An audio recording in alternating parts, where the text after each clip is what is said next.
Hey, y'all, welcome to Random Gleanings. Jesse, last week we had our boy Jay Powell back up on the Hill, doing his Humphrey Hawkins testimony. Humphrey and Hawkins were senators back in the 70s and dealing with the multidimensional aspects of inflation and balanced growth and all the things Full that employment, are, right? all the things that are important. So Powell, looks like he said inflation fight has a long way to go.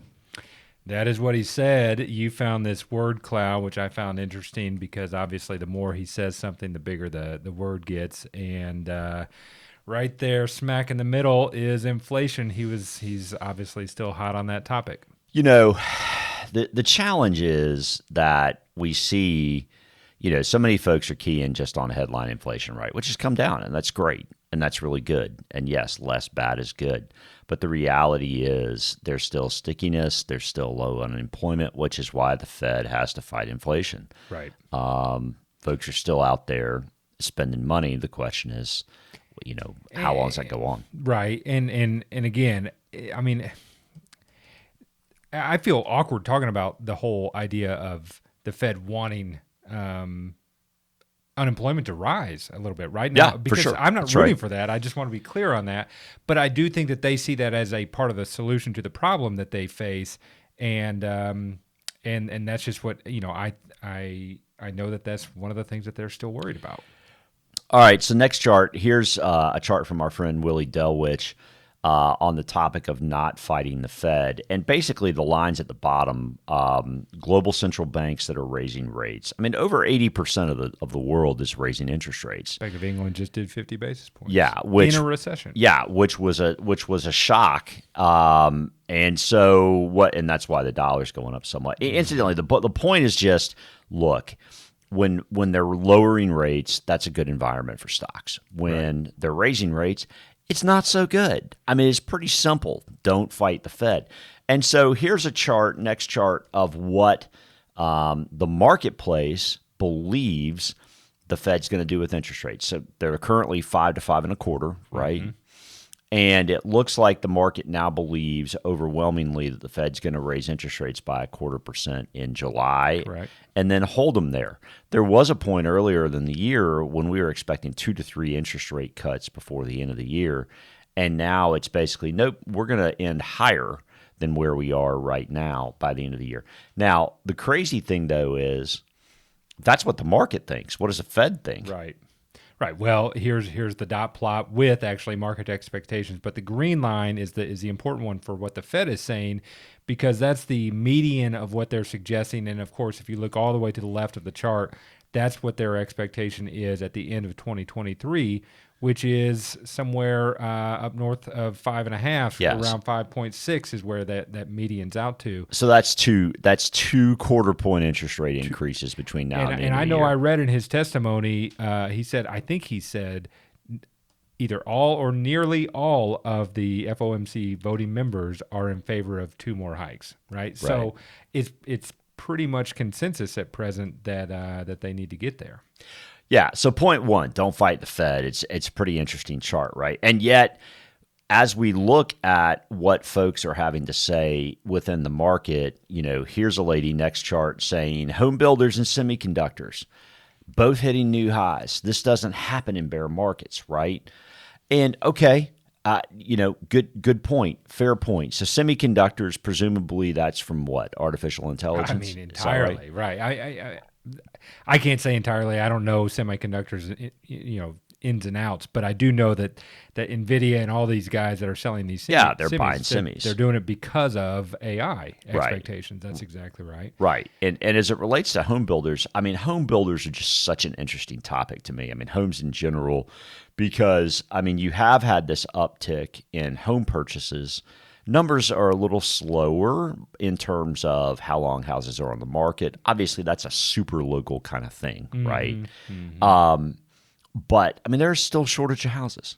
Yeah, I mean, there's a shortage of houses, and that's why home builders are doing so well in this tough environment, is because you, with your sub 3% mortgage, and me with my sub 3% mortgage, You'd have to. There's no homes. There's no. Why homes. are you going to sell your house? I'm not going to sell my house. Right. I'll upgrade my house if I have to, because I can't get into that same cost of money. So those that are in that home formation age, of which millennial generation is bigger than the boomer generation, right? They're coming into that age. They're looking to buy, and the only place to go is somebody throwing up a new, stick-built home. So. Right.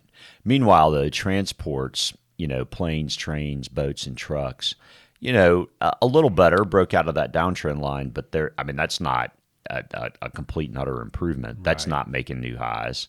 So, anyway, all right, next chart. So this is kind of interesting. So whereas she was positive, right, that's right. Those things don't happen in bear markets. Okay, well, here's one that's basically implying these things don't happen in bull markets. Right. So Nick Majuli, number of stocks accounting for S&P's gain by year, and of course 2022 was negative. That's why it's not in here. 18 was negative. That's why it's not in here. But 2017, 40% of the S&P participated in the gain on the year. 65% in 19, 12% in 20. That's a little smaller. That's a little less broad, right? Mm-hmm. Pretty narrow. Mm-hmm. 21, over half the stocks were up on the year in the S&P. 2023, 7 stocks, 1%. This isn't a normal bull market. I mean, and just to go back to 2020 for a second, the rally that happened in 2020 and all the noise around all that rally, so many of those stocks weren't in the S&P 500, right? The Zooms of the world, and Teladocs and everything else, they just, they crushed it. Peloton. But, they weren't in the S&P 500. Right. So yeah, this is a little bit odd. I've seen it, compared also the 50 top stocks in the Russell 2000. Such a dispersion between the other, whatever it is, 1,950 stocks. It's just wider than it's ever been. So this is just indicative of, again, a lack of breadth. So next chart on the same topic, though, here's Willie again. 5 weeks into 2023, both the S&P and the median stock in the index were up nearly 9%. Translation, beginning of the year, breadth. Everything was participating. Right. Look at this chart. Basically, the equal weight, or the median S&P stock, basically fell from +8 to roughly -3, -4% in 3 months. I mean, so it went up in basically 2 months. Summarily, just fell right back down. Yeah. But if you look at the S&P overall, it's the double digits, while the median stock's up about 3%. Again, it's not to say that the performance hasn't been real this year, but it's not been widely distributed, which is generally a sign of a new bull market, is that everything starts to participate together. Right. Well, I put our boy Charlie Munger in here, Mr. Munger, who is in his 90s now. I mean, how can you not love Mr. Munger, working with Warren Buffett for years? If you're not a little confused about what's going on, you don't understand it.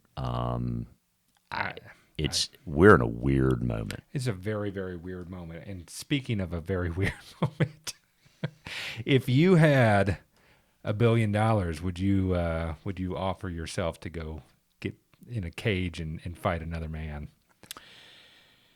No. What if you had $245 billion? I mean, what's the point? Well, I mean, these guys are just insane to me. But it is a tell of this moment in time. I think that two of the richest men on the planet Earth are threatening each other with a cage match. But I'll tell you what, though, if it happens, we're watching and we'll buy the popcorn. Come on. Yeah. All right, I got nothing else. What about you? Yeah, me neither.